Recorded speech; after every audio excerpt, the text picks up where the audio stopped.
In this guide, I'm going to show you guys how to fix target account username issues. First, it's important to know that the target accounts use your email address as your sign-in username. If you're trying to log in with a different username, it won't work.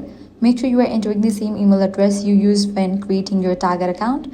If you have forgotten which email address is linked to your account, check your inbox for previous target emails such as your order confirmations, shipping updates, or account notification. These emails are usually sent to the email address registered with your account. If you remember your email address but can't sign in, double check for typing errors and make sure you are using the correct password. If you have forgotten your password, click or tap forget password on the sign in page and follow the instructions to reset it.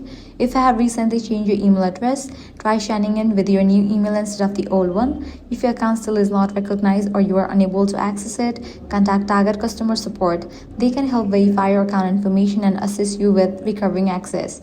And that's it. This is how you can easily fix Target account username or sign-in issues. If this guide helped you out, do not forget to like, share, and subscribe.